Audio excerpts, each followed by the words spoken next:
I just finished speaking with my competency evaluator, and that's a psychiatrist from the court that is appointed to analyze whether or not I'm crazy. Well, no, actually, their job is to determine whether or not I understand the situation that I'm in.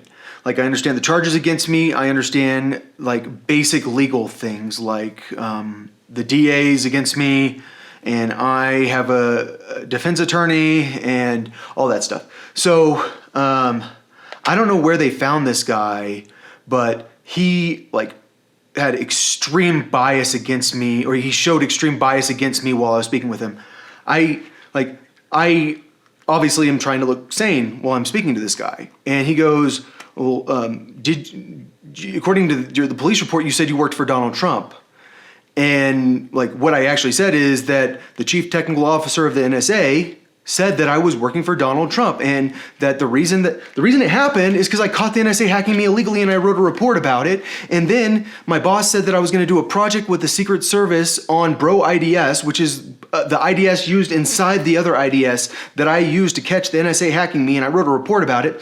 And then they showed up, the NSA chief technical officer and all these station chiefs show up in my office, and it felt like intimidation. And then they said, we want, what the chief technical officer of the NSA said word for word is, the president wants you to write a new version of Linux that helps with the analysis of Android cell phones, or it helps with doing forensics on Android cell phones.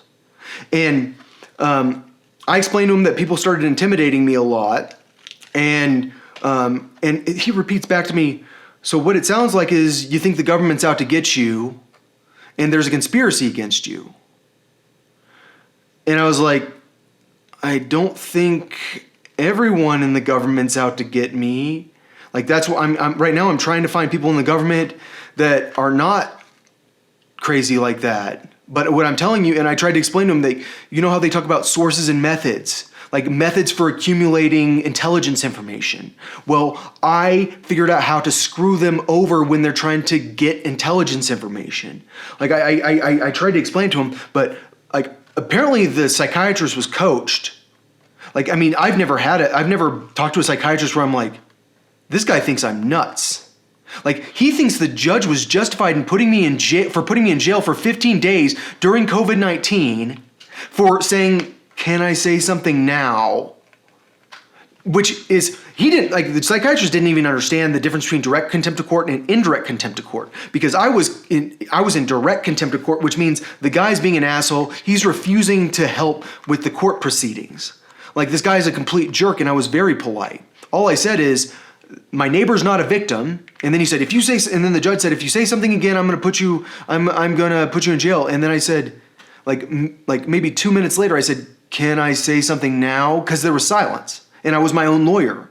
So, according to my psychiatrist, the judge was justified in putting me in jail. But what I'm saying is that 70 to 80% of people that experience that get COVID-19 end up with long-term lung problems. You can see it in the x-rays. And if I already have lung problems before COVID-19, then it is super dangerous for me. So you can say that it's not a big deal to put someone in jail for 15 days, which is a very dangerous environment during COVID-19, but it is. And all I'm saying is I don't understand how in the world I ended up with a psychiatrist that knows I'm nuts. This guy knows I'm crazy. And I'm sitting there going, how do I talk to this guy? Apparently he doesn't know that I've sent out 900 letters, or maybe he does, and he doesn't actually know that my letters have some pretty serious teeth to them.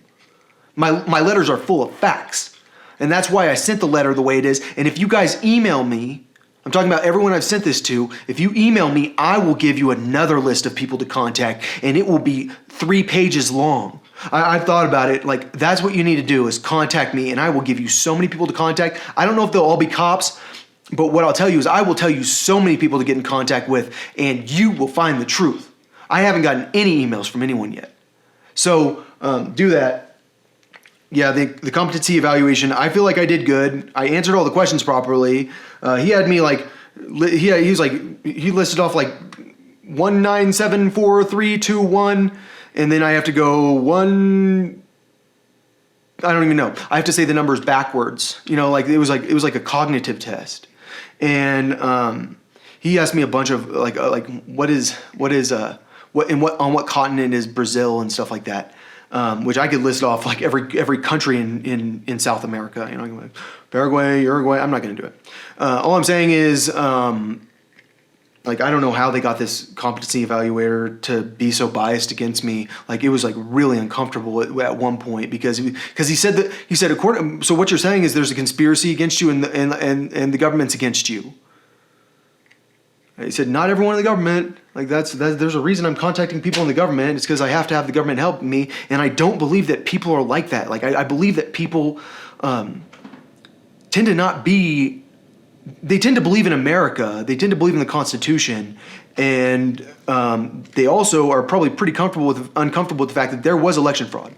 If there's anything everyone knows, without a doubt, there's no question in anyone's mind that there was election fraud, because election fraud involves preventing a presidential candidate from raising money in order to help his campaign, and it also involves censoring a presidential candidate so that no one takes him seriously. Because if you censor all his views and all his followers, then you are censoring people. You're making it so that no one's going to... Why would anyone vote for a guy that has one follower?